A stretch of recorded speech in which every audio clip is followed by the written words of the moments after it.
a tutti per aver accettato questo nostro invito. Questa sera la location è nuova per i nostri eventi, per le nostre conferenze. Credo sia molto bella e molto suggestiva, quindi grazie davvero a Sara Scordari e Filippo Cavazzoni che l'hanno scovata e in qualche maniera siamo qui per parlare non di cinema indubbiamente, ma per avere un po' uno sguardo cinematografico sulla realtà, no? Per avere una prospettiva storica sull'evoluzione delle cose, che è quello che molto spesso ci manca. Il tema della discussione di questa sera, come sapete, è la disoccupazione tecnologica.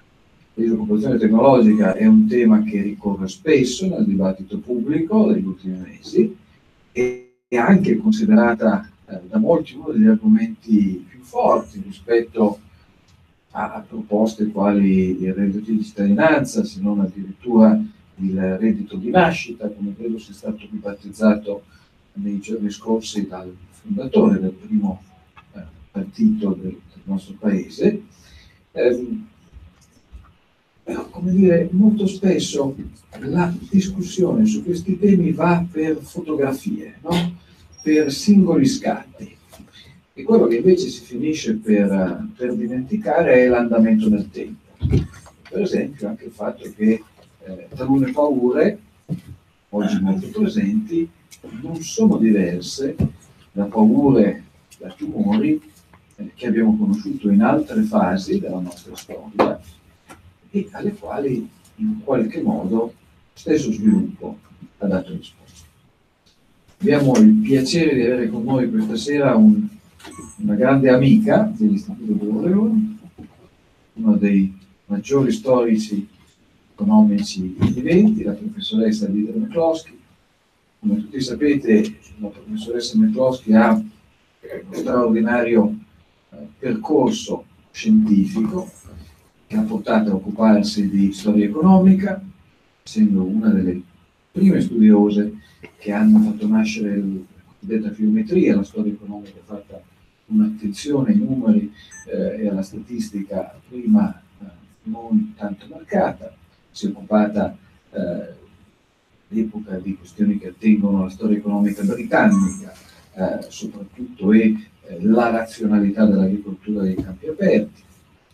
A un certo punto ha dedicato molta attenzione invece all'ermeneutica dell'economia, se vogliamo chiamarlo così. È stato un libro di grande successo, fortemente tradotto in italiano da Einaudi all'epoca, la retorica dell'economia, e questa indagine sulle parole, sulle metafore che questa scienza utilizza è da tempo cruciale nel suo percorso scientifico, e più di recente ha messo assieme le due cose. Ha messo assieme le due cose in quella meravigliosa trilogia che vedete lì. Non fatevi spaventare dalla moda dei libri, perché sono scritti talmente bene che davvero si leggono come un romanzo.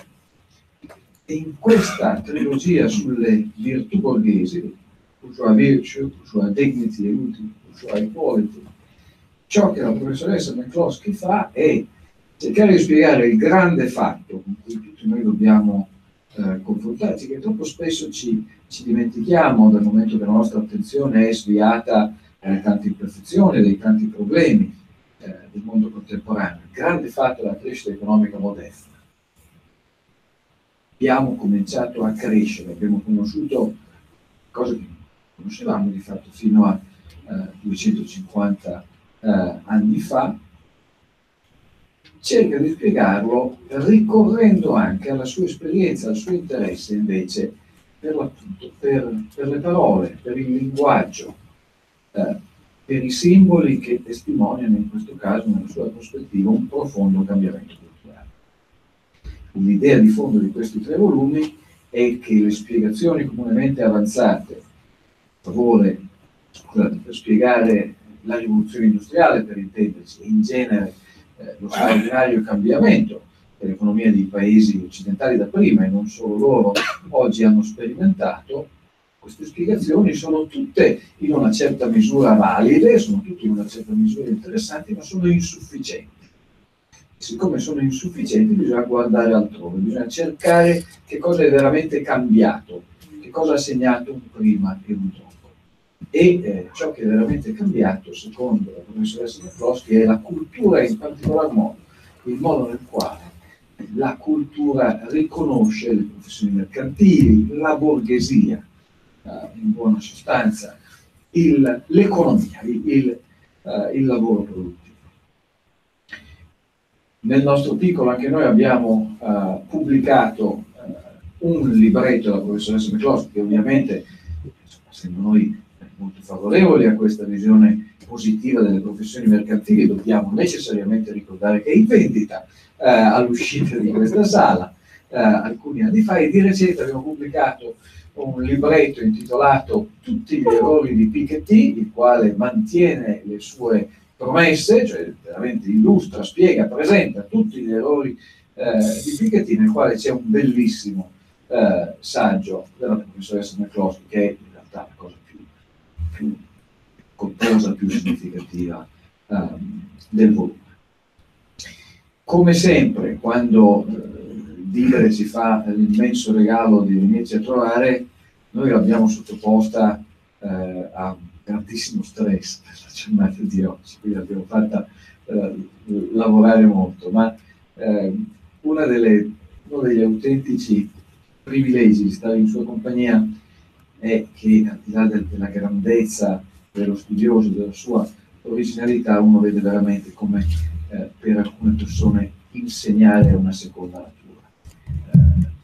Deirdre insegna quando prende il caffè, quando prende una spremuta d'arancia, quando parla con gli studenti, quando in taxi riesce a intavolare una conversazione in anglo-italiano col tassista, e insegna ovviamente in occasioni come questa. Per chi di voi l'ha già sentita da noi in passato sa che veramente è una straordinaria insegnante, oltre che una grandissima studiosa, quindi io sono felicissimo di averla qui con noi questa sera e vi cedo la parola per parlare della disoccupazione tecnologica e della misura nella quale le nostre preoccupazioni sono più o meno. Grazie.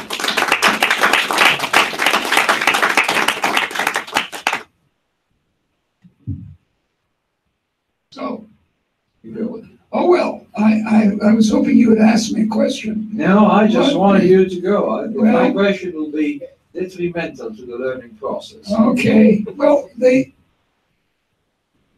what we're asking this afternoon is, should we be afraid of technological unemployment coming from artificial intelligence or improved machinery or automation? Was the thing we used to talk about, and that's what I'm going to answer conclusively today, and so you don't ever need to worry about it again. I'm going to cure all your anxieties about technological unemployment. And as you heard, I'm an economic historian. That's my scientific field. And from the historical point of view, well, actually, there are two historical points of view.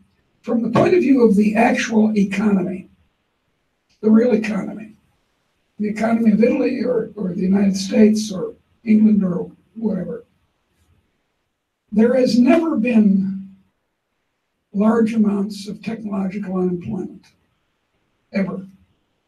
People move from jobs. The most important movement they've done is moving from agriculture to industry. In 1800, 80% of Americans lived on farms. Still in 1900, almost a third lived on farms. Now it's 2% of the population. So there's this long movement out of farming. And you could think of that as a case of technological unemployment. After all, when you have a mechanical reaper, a big lawn mowing machine, in fact, the lawnmower is an imitation of the mechanical reaper for wheat. You don't need hundreds of people with scythes cutting the wheat and binding it. When you develop an automatic cotton picker, you don't need to hand pick the cotton crop. When you get clay tile under drainage in the 1830s in England and the United States, you suddenly don't need people digging and cleaning out drains, sort of a canale, as it were, in agriculture. So you think, well, the fear we have about technological unemployment is that no one will be employed. You see it often in the newspaper. People talk about, well, with artificial intelligence or automation, we'll all be standing around, I don't know, on street corners, unemployed. But that's not what happened with former farmers. If they were from Italy, especially from the South, they moved to the United States massively. My former father-in-law was Italian and came in that great wave of migrants. They move away. I have a friend, Johnny Toniolo, who was a professor before he went to Rome. He was a professor at the University of Venice. And if he was ever at the train station in Venice, he was always being grabbed by the guard who knew him, because everyone in Venice knows everyone else. It's a small town. They all know each other. He'd say,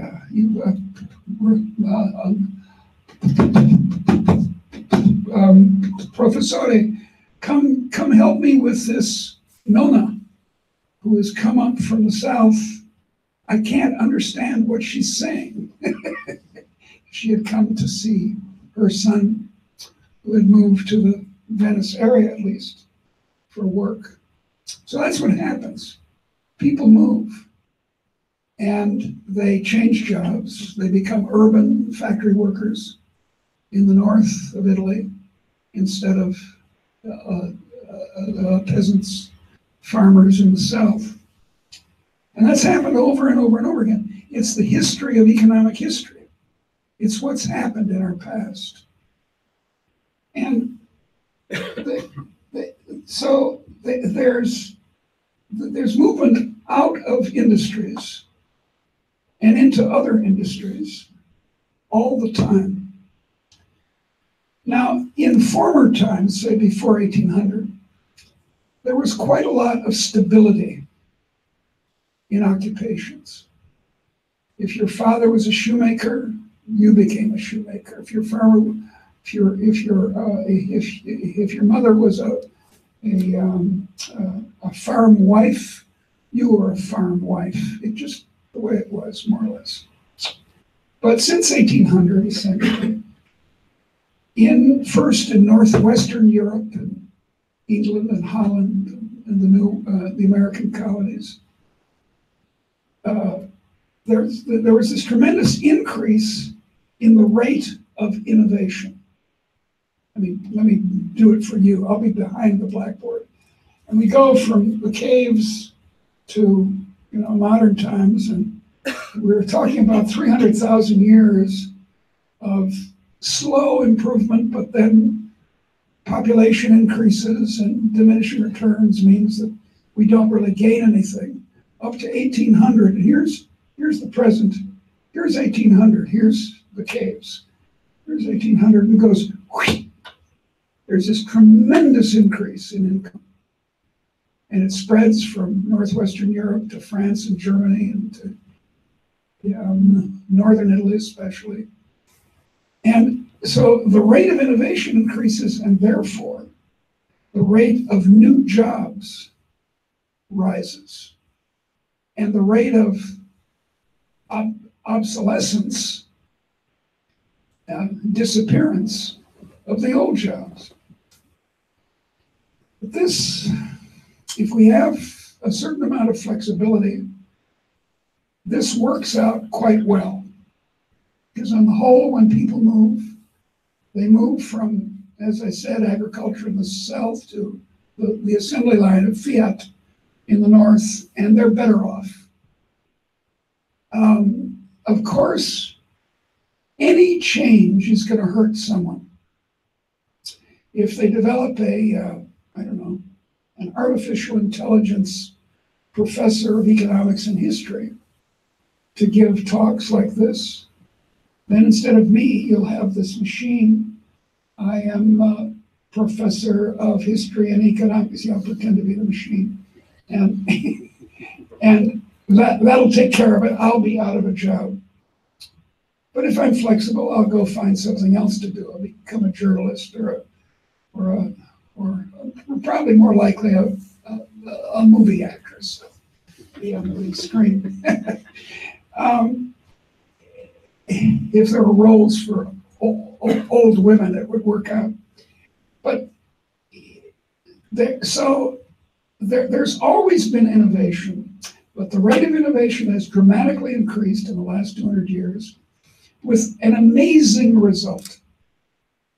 The result has been that income per head in Italy has increased since 1800. Now hear this. By a multiplier, a factor of 30. Not 100%, but on the order of 3,000%. You're better off than your great-great-great-great-great-grandparents by 3,000%. You say, my God, how can that be? 3,000%, can that be true? Well, look around you. Half of the people in this room without modern medicine would be dead. I know I would. Most of the people in this room in 1800, the equivalent, your ancestors couldn't read. Couldn't read. All of you can read.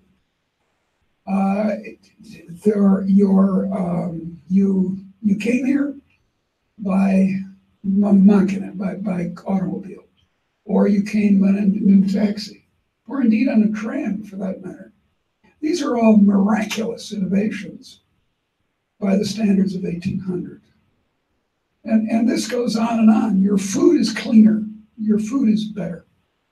Now your mama, I know, made excellent food, but it gets better and better. When you bought spinach in the 1920s, you had to wash it for half an hour because it had sand in it.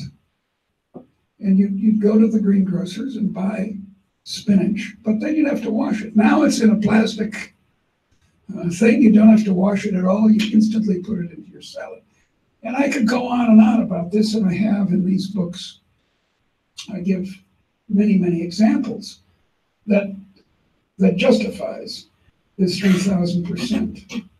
Now, if it were true that people thrown out of work by improved techniques just stood around in the corner and didn't do anything, we wouldn't have 3,000%. Some little group of people would be richer, and most of us would be poor. But that's not how it happened. In fact, you can, if you understand the magnitude I'm talking about, this enormous magnitude of modern economic growth, you can see that the fears of automation, artificial intelligence, whatever, are apparently misplaced or a mistake.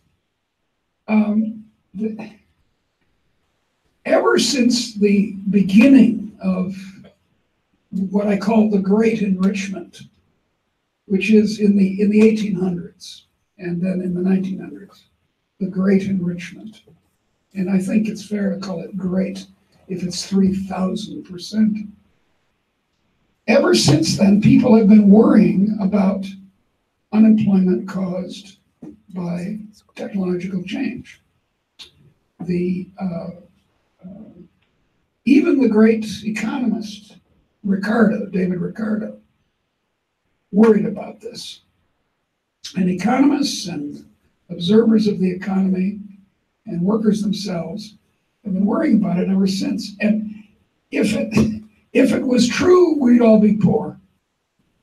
If it was true, there'd never be any new industries, because people would be thrown out on the street in the old industries with improved techniques and a tiny group of surviving workers. Minding these machines might be better off, but everyone else would be worse off. But it didn't come close to happening. Marx was the hero of my youth, my extreme youth. When I was 16 or 17, I was a Marxist. And I thrilled to the idea of the reserve army of the unemployed. This is an important Marxist idea, that there's an increasing pool of unemployed labor caused by technological change. But it didn't happen. Now, if you were Antonio Gramsci in the 1930s, it felt like it was happening. The great increase in unemployment in the 1930s was terrifying, essentially worldwide, although there are exceptions like China. But unemployment was very high in Germany and the United States, for example, and in Italy. And it felt like the reserve army was building up, but then it stopped. After the war, no reserve army. Great movements of people going to new jobs and new techniques. So I'm saying to you, don't be frightened by new technology. Now look, I'm an old person, old woman.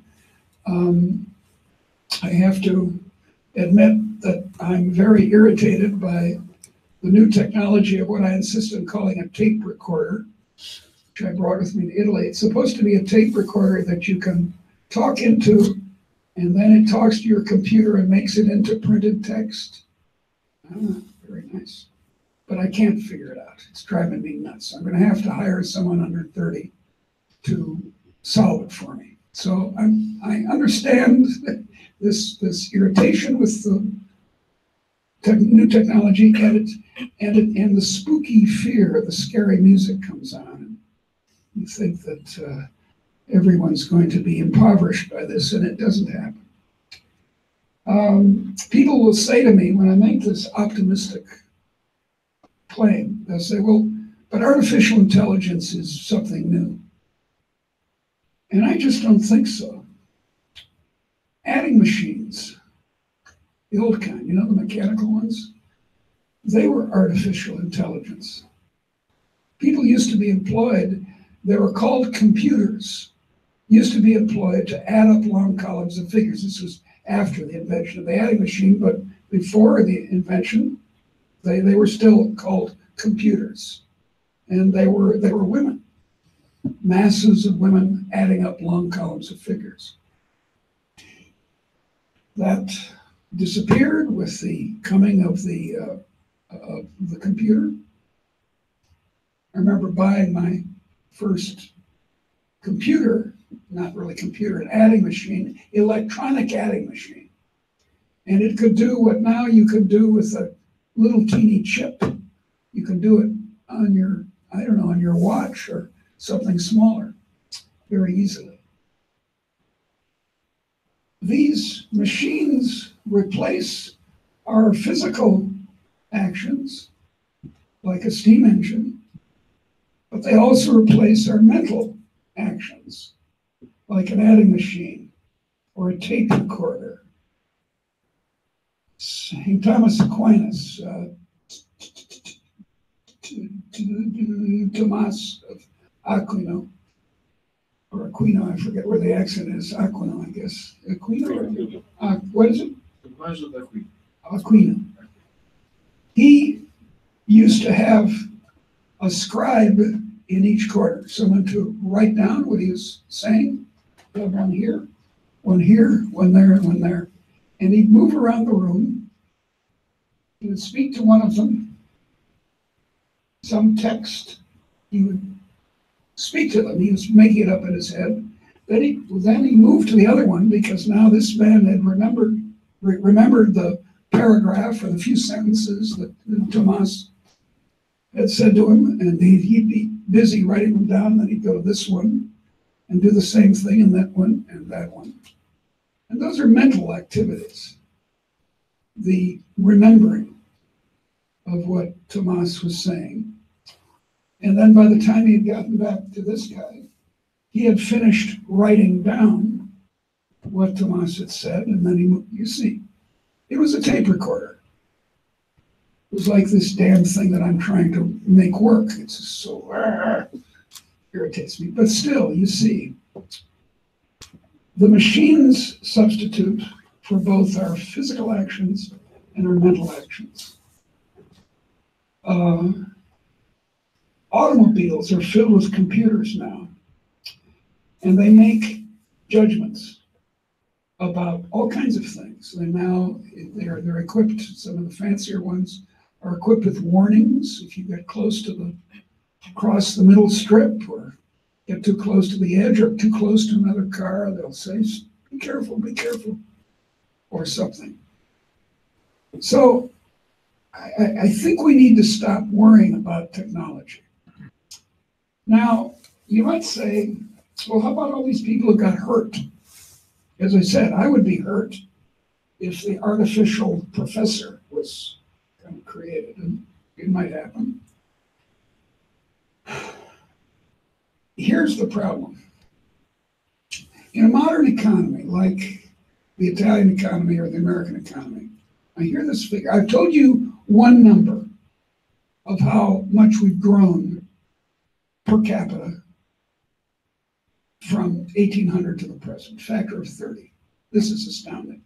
Here's another astounding number. You remember nothing from this talk, but these two numbers, you'll understand what I'm saying. In a modern economy, about 15% of the jobs in the economy vanish forever every year. 15% of the job slots disappear. Now, there are various causes of this. One is the factory or the office moves to another location. That's one way it happens. There's an improvement in technology. And what was done once with 10 people now gets done by one. There's a, or this is quite important, the enterprise that was started with 10 people fails. It turns out to be a bad idea. It can't make profit. And so it goes out of business, as it should if it doesn't make profit. But profit is a signal of competence. It's a signal of desirability. If people are not willing to pay for a cappuccino, that cappuccino maker goes away. That job vanishes. So a dynamic economy in which progress is happening. Progress is not caused by investment. It's caused by new ideas, by ingenuity, by new ways of doing things, whatever it is. It goes out of existence. If we're going to have progress, we've got to have 15% of the jobs vanish every year. Now, if that's the case, and it is. If that's the case, we can't, how can I say, we can't replace the income of all of those people. They have to go find another job. Because we can't, you could say it this way, 15%, 30%, 45%, boom, boom, boom, boom, boom, up to 105%, 15 at a time. Soon there are no jobs that are old, only new jobs. And if what we've done is paid the people to stay where they are, not go look for another job, subsidize them to stay, then we're not going to get progress in the economy, and the poor are going to remain poor, and we don't get the factor of 30. In France, they once had a shipbuilding industry in the northwest of France, in Normandy. And when the shipbuilding industry moved to Japan or Finland, the French government, in its wisdom, subsidized the former shipbuilders to stay in the northwest of France, which many of them did. They had their friends, their companions to play bocce or something, and they just stayed there for the rest of their lives. Now this is pazzo. This is insane. Look, Donald Trump promised in his campaign to bring back coal mining jobs in Appalachia, in West Virginia in particular, and West Virginia and Pennsylvania, that are never going to come back, and Kentucky, which are never going to come back because the changing technology has made natural gas a great deal cheaper. And natural gas is a substitute for coal. So coal mining, except in big open pit mines, as in the west of the United States, in Colorado, is dead. Underground coal mining doesn't work, and even so-called strip mining, where you do take off the top of a mountain and take the coal out, for the coal that exists geologically in that part of in the eastern part of the United States, it's not ever going to come back. And that's one of this 15% of lost jobs forever. In 2000, I hear this is a nice fact, 130,000 people in the United States were employed in the video industry.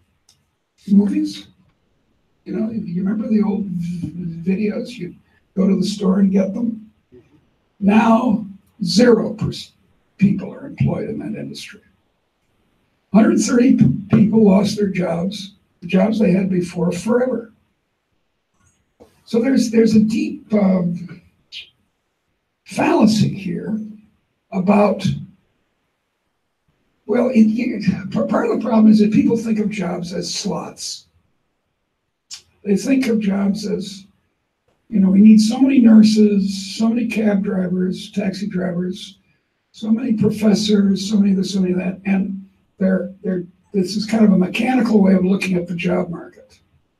But taxi drivers, they don't want to accept it, but taxi drivers have become obsolete in Milan. If you allowed Uber, there would be no taxi industry of the old sort. Now you don't, so there still is. But there's no permanent taxi driver necessary slot in the economy. There's no professor of economics necessary slot. We're all subject to we could say, the risk of technological unemployment. It's 15%, so we can't afford to just be perfectly generous to people and keep them, in the mines, standing around in the top of the mine, the underground coal mine, not getting any coal. Because, Margaret Thatcher, a long time ago, fought with the coal miners in Britain. And it was a turning point in the British economy. Because by the time she came to power as the Prime Minister, every ton of coal that was raised in Britain lost money. Every ton. So you bring the coal to the surface, sell it, and the amount you sold it for was lower. I mean, the amount you got, or no, express it the other way. The amount you'd paid to raise the coal, to get the coal, was higher than the world price of coal. So it was cheaper for Britain to import coal than to go on with the mining industry. So it closed. There's still some open pit mines in Britain in the Northeast, but not very many. Our friend Matt Ridley owns one. So that's my tale. It's optimistic. I'm an optimist. It's more fashionable to be a pessimist. I would sell more books if my books were telling you that the sky is falling. Look, the sky is falling. Or the end of the world is near. Or we're doomed by environmental change, or the technological unemployment, or whatever. We're doomed, we're doomed, we're doomed. For some reason, people love to read that and to hear it on TV. They really love to talk this way. And I don't know quite why they do, but they do. But I write optimistic books because I think the future is very good. I think if we don't, well, we have an expression in English, shoot yourself in the foot. I don't know if there's a similar Italian proverb. Same deal. Bang. If we don't shoot ourselves in the foot as we have done, 1914, August 1914, we took careful aim at our European feet and blew them off. If we don't make mistakes like that, the future is going to be a future where the whole world will be as rich as Italy is, or the United States. It's coming. You can see it in the growth of China and India. I'm more optimistic about India than about China, but still they're both going to do very well. And this model of liberalism in the economy, alas, in China, not in politics, but liberalism in the economy, works exceptionally well. You leave people alone. Well, I have a joke I make, kind of a joke. It's the bourgeois deal, the deal of the borghese. You let me, bourgeois, you leave me alone to innovate, to invent the artificial intelligence professor. Leave me alone, and I'll make you rich. In modern English, we don't have a plural you, but you have it in Italian and French and most languages. So we have to use the Southern American version, you all. We'll make you all rich if you leave me alone. And that's essentially what happened in the last 2 centuries. So be of good cheer, as we say in old type English. Be of good cheer. Don't worry about technological unemployment. Don't propose to, here's it's from the policy point of view. What I'd say is don't subsidize people to stay in place. Help them a little bit, I suppose. The main thing is not to obstruct their movement. As capital can move and does, labor should move and does.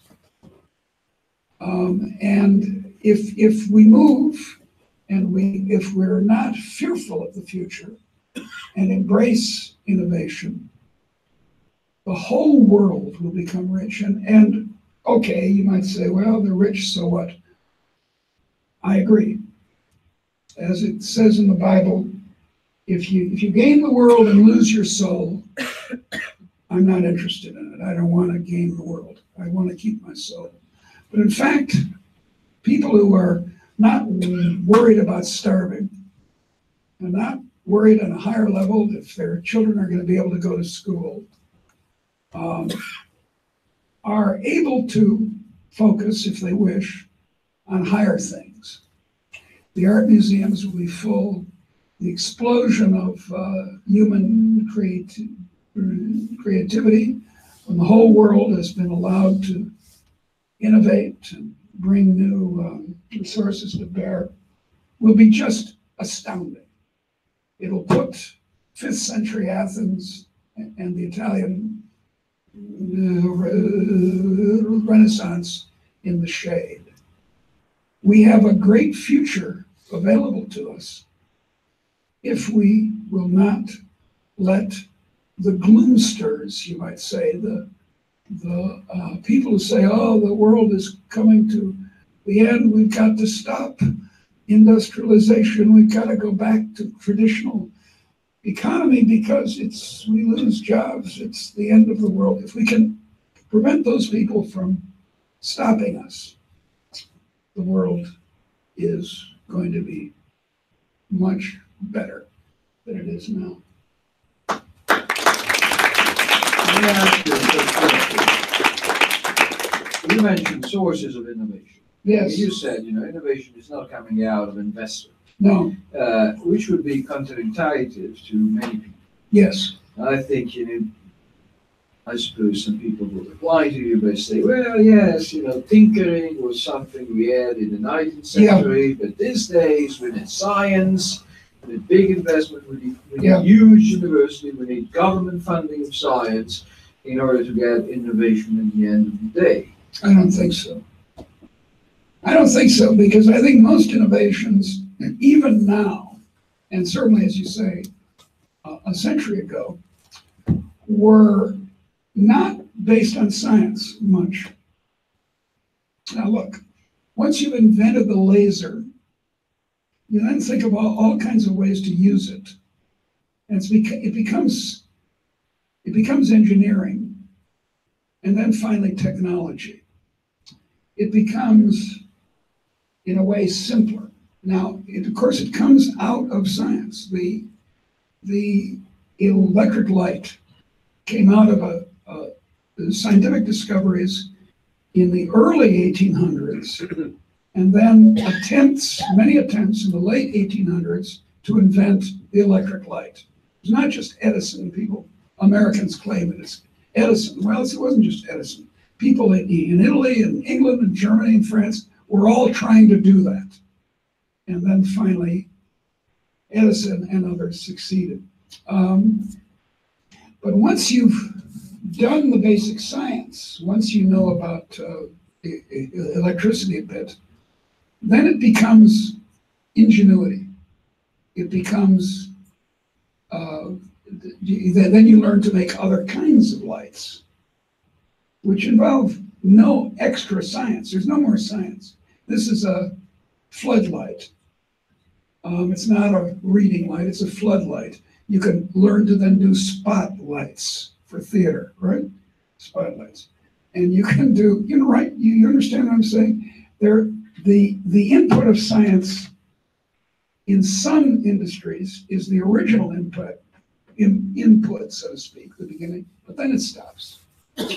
And I don't think it's I certainly don't think it's the government that is the source of innovation. It's individuals. It's people thinking of new things to do. And I can think of a ton of examples. Here's one. This is amazing. Containerization. 1956, a truck company owner in North Carolina, a man who was too poor to go to university, thought to himself, now wait a second, suppose we were to make boxes out of steel, we already had steel, and make them of a standard size so they could stack on top of each other. And then we'll put them on ships and trains, railway trains, and trucks, and we'll move around. And there was this gigantic fall in the price of shipping. I mean, an enormous fall. Instead of having to drive not cars really is not a good example, but instead of having to load the TVs made in Japan into, sort of piece by piece where they got stolen and they fell off. Old joke is that I have a TV that fell off a truck. Yeah, I'll sell it to you. Instead of that, they were in containers, secure, locked, and they came across the world.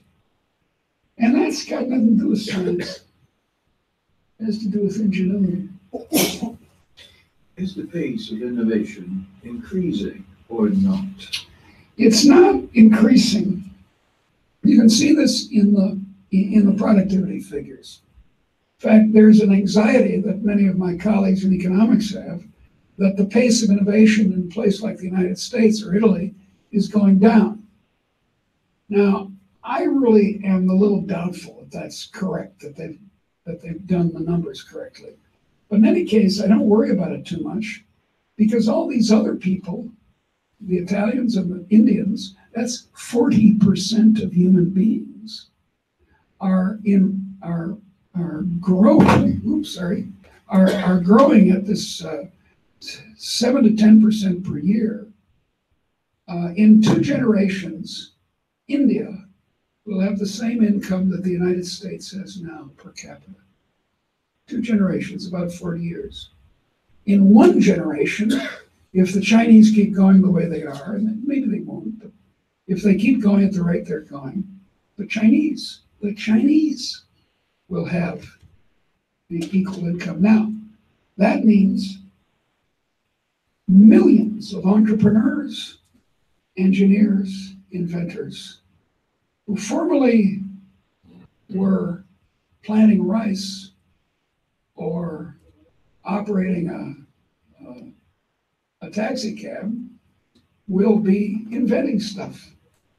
So I'm not, maybe in 200 years we'll run out of innovations. I don't know how we would know that, but maybe we will. But for the present, there's this gigantic engine of growth, having very little to do with capital, having a lot to do with new opportunities, new ideas that will increase income in the old world, in Italy and the United States. And we're setting up a system for taking questions, but doesn't China prove that our model is somehow outdated? I suppose many people will go saying, yes, you can have capitalism with Chinese characteristics, and actually it's going to be great because government will be able at the same time to put lots of money into investment, but also have tremendous discretionary power, and therefore, go for green energy or nanotechnology. Well, but you see, it hasn't worked in China that way. What makes China dynamic, and I went to Shanghai for the first time a few years ago, and I was just stunned. If you haven't gone to China, Eastern China, do it.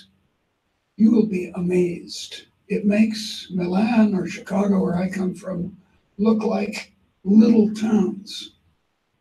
Shanghai, I have a colleague at Fudan University.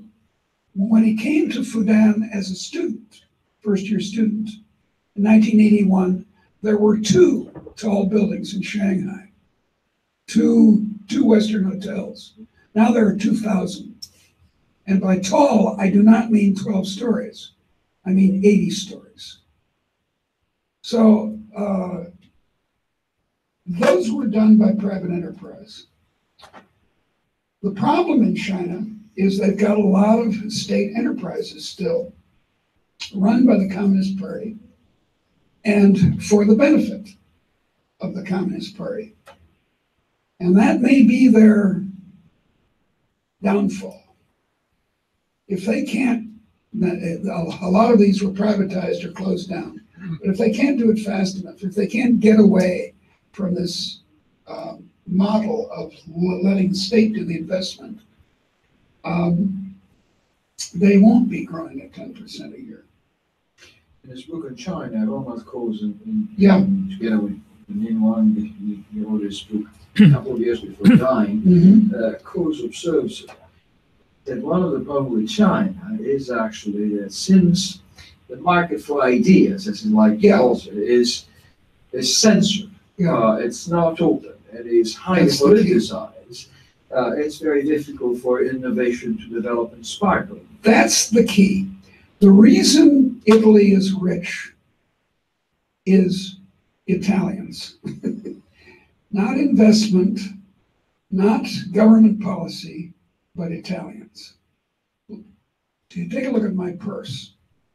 This was designed in Holland. I can show it to any woman here who wants to look at it and admire it. But you can see instantly it's Italian leather and made in Italy. And, you know, this is why Italians are well off, not just purses, but everything. And it's ideas that make for progress. And my claim in these books, especially the last one, I make it utterly clear, what sort of gives people the inspiration to try things out, to take a chance, to see if their idea works, is liberty. So it's liberalism that made the modern world, is my claim in these books, especially, I say, the last one. That without that, just as Coase and Wang say, you're going to run into diminishing returns. The great idea, one of the great ideas of economics, is diminishing returns to doing the same thing, pushing it further and further and further. You get less returns. Well, that stands to reason. It's very sensible. So I have the same anxiety about China. If it doesn't become a free country, and Xi, the current premier, seems determined to keep it an unfree country, as I said, I have more optimism about India than China, because India, crazy though it is a democracy. It's free. People can do stuff. Can we get some questions? Please. Excuse us for a second.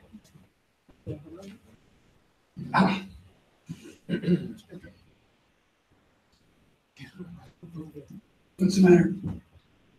Well, we need the mic to be working for the recording. So yeah. Look, if there are any engineers here, I want you to stop what you're doing and improve microphones, because about a third of the time they don't work. Get to work, come on, you engineers. Well, is it working? Oh, he needs to put it in. Basically, he's going to do a little engineering stuff up here. It's going to be necessarily improving, but making it work. Okay. There, now it works. I think it does. First of all, thank you very much for illuminating. I have a question. Anecdotally, it seems that, contrary to what you say, that hold it closer. Hold the microphone closer. Anecdotally, it seems that innovation looks accelerating. If I think of the music for the market for music, you had LPs for number of years, then you had the Walkman, then the CD. Now it comes from the air. That's right. And then in the air. Right. That might not be true, but if that was the case, do you think that this is the cause for less stable jobs that we have today? And secondly, so unstable, like in the US, where you change your job, you have lesser job security. And secondly, does it lead to a longer lead time to adapt? So people who are in that 15% of jobs which are disappearing take longer time to get used to the new economy and find a new job? I don't think the figure, I haven't done it, but I don't think the 15% figure was lower in previous eras. The example of agriculture is one of the reasons I'm confident, because agriculture really is a very big, at least in the 1800s, is a very big source of this jobs vanishing forever. But look, there used to be in every American and Italian city, elevator operators disappeared entirely. The self-service elevator.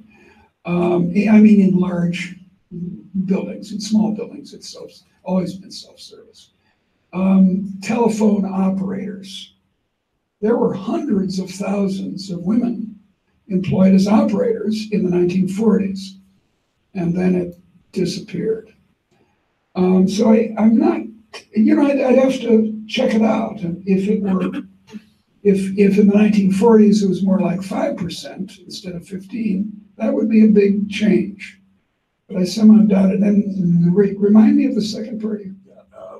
Whether this is leading to more unsecure jobs and whether the lead time for people to adapt gets longer. I think there actually is scientific content of new jobs is higher. I think there may be a worrying. Here's one of the pessimistic thoughts I have, which is that there seems to be a worrying drop in mobility in the United States. I don't know about Italy. I think maybe it's true here too, that people tend to stay where they are. And if you don't have physical mobility, if you're not willing to move out of Youngstown, Ohio, when its old manufacturing goes out of business and move to Texas, this is a problem. Then you have people sitting in Youngstown, Ohio, and voting for Donald Trump. So I think there's been a fall in American mobility since the 1950s. Is that related with the fact we are rich? Yeah, it might be. It might be you might be able to get along on an early pension. Not going working at all. You might have. I mean, one problem, and I wonder if it's true in Italy. I don't think it is here actually. House ownership is a bit of a problem. It's the policy of the federal government to encourage Americans to own houses, whereas in most of Southern Europe, apartment renting is much more common than it is in the United States. 70% Own their house now? Yes. Certo. I'm astonished because that changes. Then that's the trouble, because if suppose you're in a declining part of, suppose there's an industry that dominates in your town, whatever it is, Verona or Youngstown, Ohio, and it goes kaput. It is replaced by this alarming phrase that Schumpeter made popular, creative destruction. Unfortunately, that also reduces the value of your house at the same time. So you've invested in your job, you've learned your job, but you've invested your human capital there, you've invested your financial capital in a house, and you can't sell the house. You may be able to sell it, but at a very low price. And that's a problem. And that's certainly a problem in what we call the Rust Belt in the United States. So, I don't want you to get the impression that I'm just blindly optimistic. There are problems like this. 70%, I'm amazed. They own apartments, surely, because you have apartments in the land, but they own 80%. Wow, that's startling. I advise you to change the policy. Yeah. The affair between Facebook and Cambridge Analytics has unleashed a wave against big data and the data economy. Yeah. Don't you think that this might be an anti-technological backlash? It is. With dangers for not only for the industry, but possibly also for our liberties. Well, I agree. There's another side to it. I'm not offended when Amazon makes suggestions to me of books and tape recorders and other things, that it's noticed that with its big data, has noticed that I buy, that I seem to be interested in. I don't regard that as an intrusion. I don't regard commercial free speech as a bad thing, advertising. So on that score, I'm not too alarmed by the Facebook problem. But I have to say that that particular use was a little bit creepy. I haven't got very well worked out thoughts on this, as you can see immediately. But certainly it's very dangerous for the government to get involved in closing or restricting the use of big data or the collection of big data. If we don't like what Facebook is doing, we should object to it, but not use the force of the government to accomplish it. Because we're very excited about free speech in the United States, and you are here too, and it's crucial for the survival of democracy. And advertising and campaigning, political campaigning, is speech. So I don't have a dogmatic opinion about it. We've got some feedback here, I don't know quite why. To be very cynical, you might say that Amazon has found a way to deliver psychoanalysis for nothing. That's true. In fact, there are these programs, as you know, in the sort of elementary versions of artificial intelligence that you can consult, that will talk to you the way a psychologist might talk to you. So you can teach a machine, a computer, to say, oh, and how do you feel about that? Oh, that's interesting. What more can you tell me? Oh, I feel for you. And you can sort of you can do clinical psychology by machine. Now, actually having friends who are clinical psychologists, and I don't think this has worked very well, although there is this scientific finding that any form of therapy works. Now, I don't want to match anybody, but I know that Deirdre would really like a question from a female voice. I would. I make we have two. That's great. Bravo. Very brilliant young economist there. Okay, so I was thinking that maybe artificial intelligence generates fear also because it may challenge what is our comparative advantage as humans. So in the long term, what do you think that the comparative advantage of humans will be? This is the first question, and I have another one. Well, can I just answer the first one? I have a friend, a sociologist of science, an Englishman named Harry Collins. And Harry has been thinking about this question for a long time. And he says, well, if you want a machine that does everything that humans do, of this character, then it has to be raised as a child. If it's going to substitute for human beings, it's got to have a mama and a papa and a culture, and it's got to have the whole 9 yards, as we say in English. And I don't, I'm no expert on artificial intelligence, but I think there are, common sense would tell you that they're machines that we make and we tell them what to do. Now they talk about the singularity and all that kind of stuff, and I'm not too worried about it. What is it, 2010, The Space Odyssey, where HAL, is it 2010? Where HAL, the computer on the spaceship, takes 2001. See, it didn't work out so well. 2001, we still didn't have HAL, thank God. But HAL takes over. Siri. What? Yeah, Siri. Or Siri. There's this wonderful movie, I haven't seen it, but I've heard about it, where the guy falls in love with Syria. I think that's great. And actually, I have a friend or an acquaintance who's a novelist, and he's written a short story about a Siri who takes over your life and starts telling you what to do. No, I don't think you ought to do that, dear. Go do that. And I really think that's false. I think, look, unlike children or irritating friends, machines have a turn-off switch.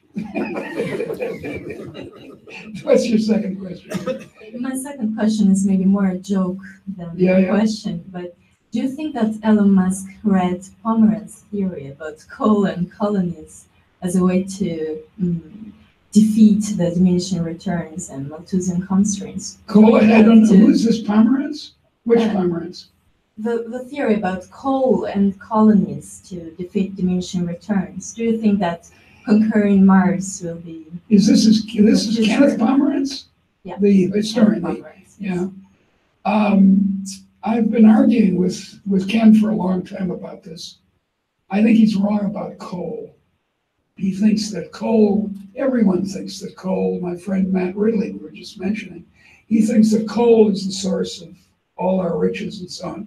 It happens that he owns a lot of coal land in the northeast of England. I was eating with Matt in the House of Lords. He's a Lord now. He's a Viscount. And he said he was on a TV program where this Marxist kept calling him a coal baron. He said, "I'm not a baron, I'm a Viscount." Now, he couldn't say it on TV, but he was complaining to me that anyway. So, no, I think Ken is wrong that, well, if his argument is that you can ship it from far away, then he's right. But that was true of China 1,000 or 2,000 years ago. They were using coal from Manchuria and shipping it. And using it for industrial purposes to make porcelain, for example. So I think he's barking up the wrong tree, as we say in the South. This guy's what they were talking about, named Pomerantz, is a very good economic historian of China.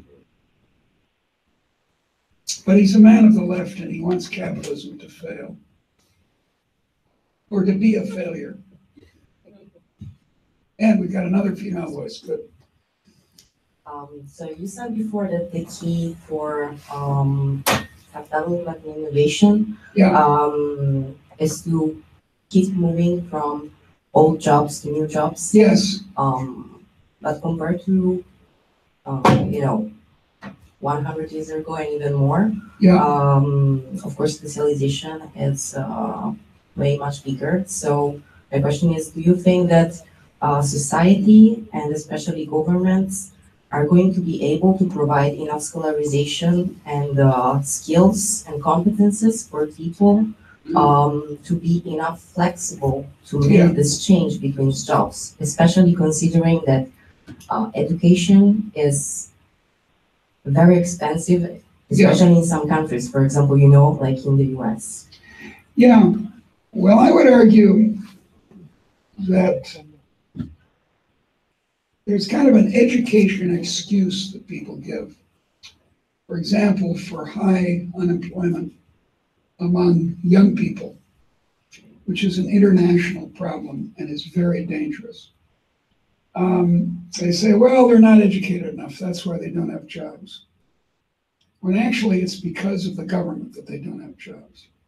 Well, the government, laws of employment, not letting people be dismissed or fired from their jobs means that you don't hire them in the first place. And this is a terrible problem in, say, South Africa, but it's true in France too, and in Italy. I think there's a deep economic error in what you say. J'accuse. In that the economy adjusts to the skills that the labor force has. if all Italians forget how to read, please don't do it. They all forget how to read. The Italian economy will change. I'm not, this isn't just crazy talk. The individual entrepreneurs will find jobs, if they're allowed to, that suit an illiterate Italy. How do I know that? Because once Italians were literate and they all had jobs. So it's, you can say, oh, well, the modern jobs are all high tech. No, they're not. They're not all high. Now, true. Now that we do have lots of educated Italians and Americans, many of the jobs involve being able to read well, read technical manuals and understand them, like the one that comes with this damn tape recorder I have. Sorry to get obsessed with it, but it's bothering me. But that's because the economy's adjusted to the skill. I have a friend who's not an economist, but he comments a lot on employment patterns. And because he's not an economist, he doesn't understand this. He thinks that there are job slots and we're not going to have enough educated people or something. The economy will accommodate that. We may be poorer. If we're not educated, if we're not skilled, we'll be poorer. But if the government allows it, we won't be unemployed. That's how it works, at least I think.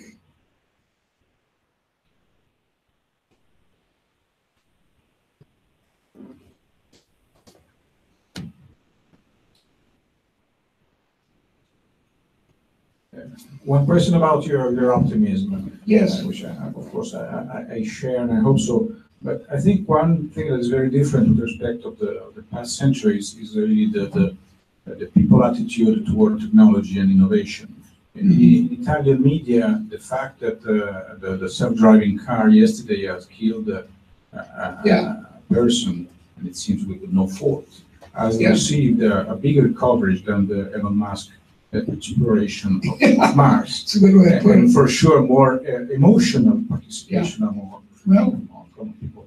So my question, I don't know if you have a question, can this be, well, in the beginning of the 20th century, people were marveling at all expeditions. If we have to apply safety rules today, we will never invent the airplane, I suppose. Of course not. Because it would be too dangerous for everybody to well, the automobile was very dangerous. The automobile or so on. Yeah. So what concerns me is the scientific world is not supposed to make some pressure on how the media manages innovation and technology. Yeah.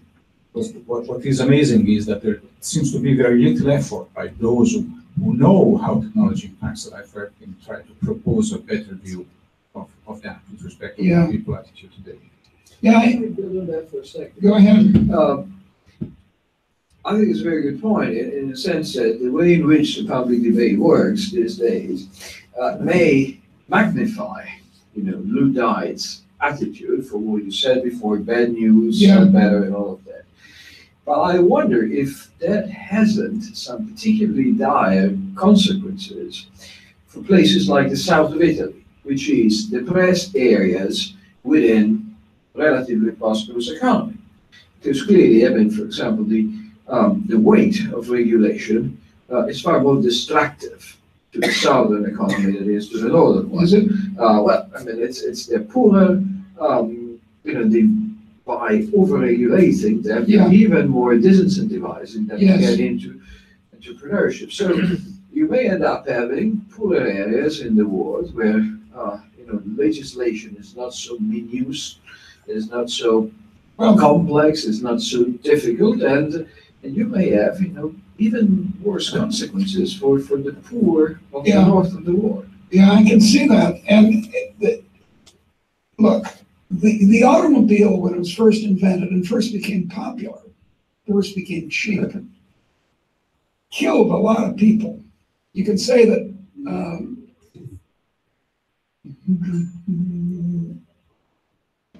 driverless machinae kill one person, whereas the rate of death on roads in both Italy and the United States has dramatically fallen since the 1930s or 40s or 50s. But your point is, and I think it's completely correct, that modern media, the way it runs, is something happened on the other side of the world that's scary. Let's talk about it worldwide. A spectacular example of this is terrorism. The fear of terrorism, which lies behind a lot of the anti-Muslim feelings in Europe and the United States, and is exploited by populists. And you know, if you're old enough, that terrorism was greater in Italy in the 1960s and 70s by a factor of 5 or 6 than it is now. More people were killed by the Brigati Rosse than any terrorist you can name, at least in Europe. Now, terrorism in the Middle East is another matter. That's on a big scale, but not in Europe. It's vastly lower. And the same thing is true in my own country. In the 1960s and 70s, anti-war and extreme left-wing terrorism was much greater than it is now.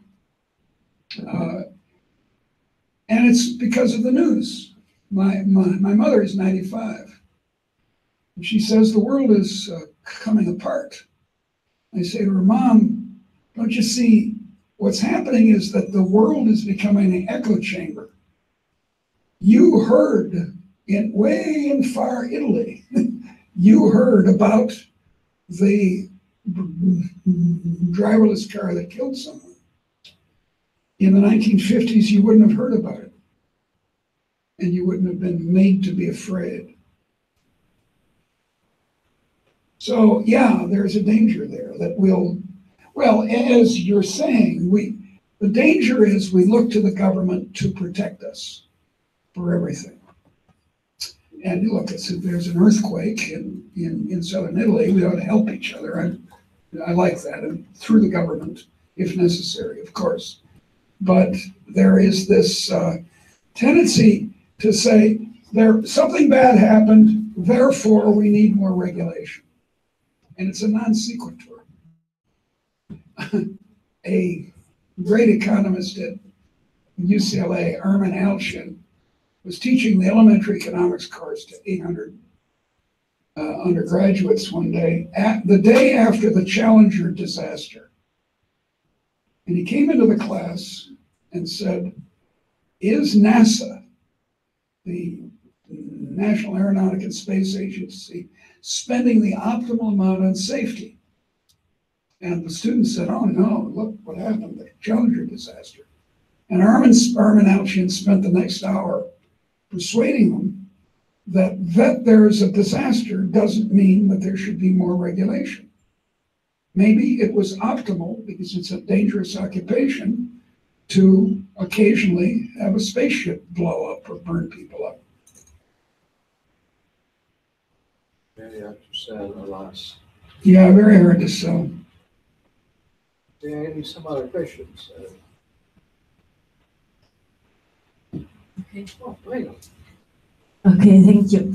I wanted to ask something. Now there are some economists that are pointing out, for example, Acemoglu or Daron Acemoglu or some other economists that notice that there is a polarization in wages, and they call it the stagnation of wages? No, polarization. Polarization of wages. That has to do with the skill bias, technological change, because they are saying that actually what is happening is that some jobs are disappearing, but from the middle of the distribution. And now people are polarizing rather in the lower part or in the upper part of this wage distribution.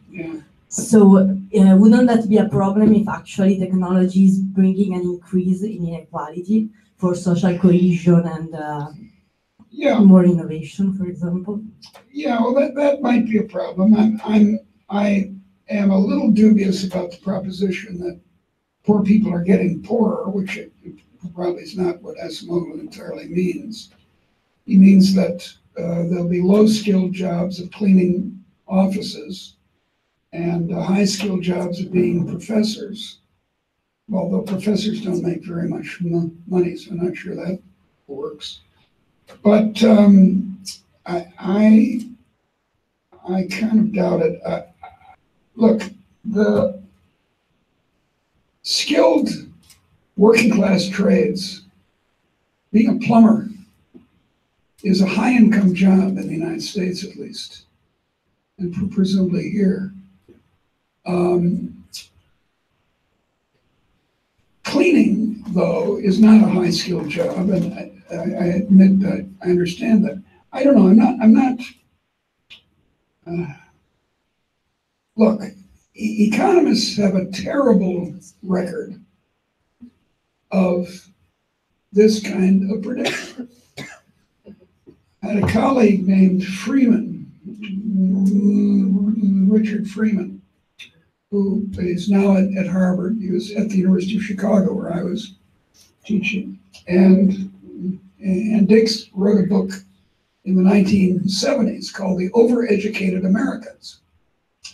And what he was predicting is that the great expansion of American higher education would mean that the educated people's income would start going down.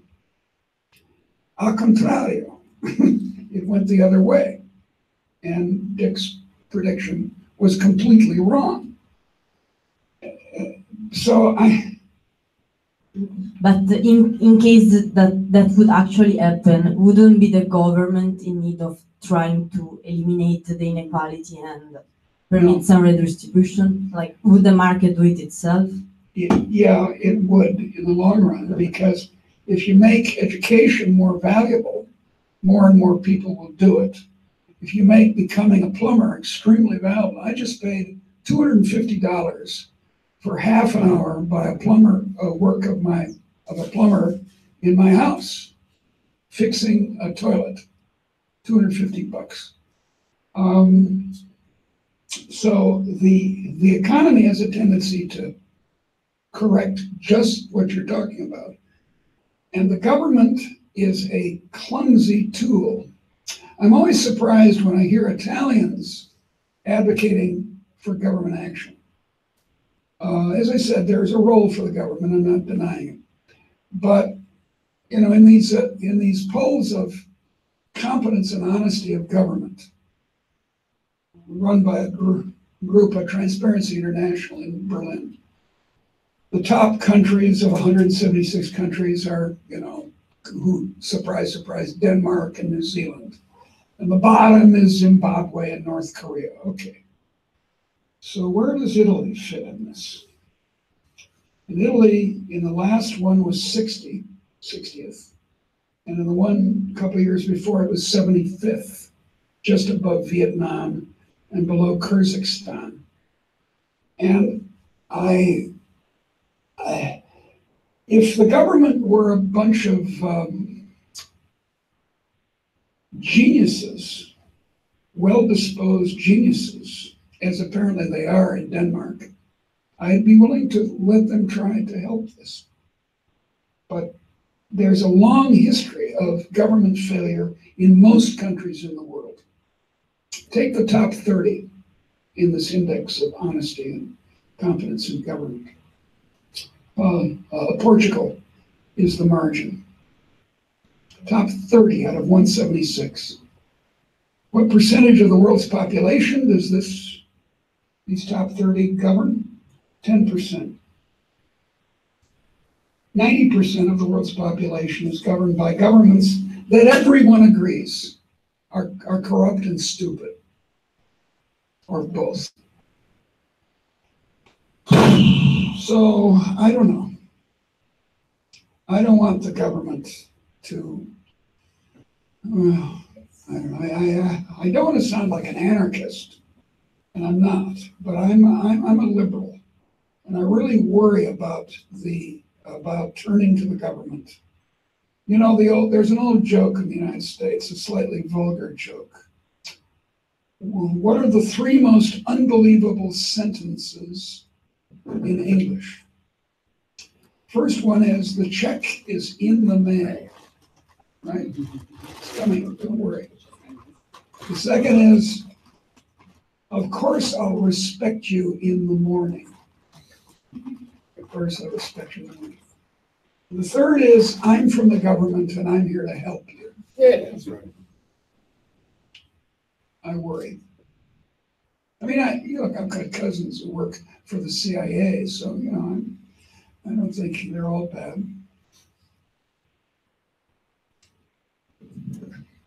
I think we can continue the discussion upstairs. I remind you once more that Deirdre's book in Italian and Piketty book with Deirdre's wonderful essays are on sale outside. And Deirdre is typically kind enough to sign books with no charge. I like to reduce the secondhand value of my books by scribbling in them. Please join me. Thank you guys so much for this wonderful conversation.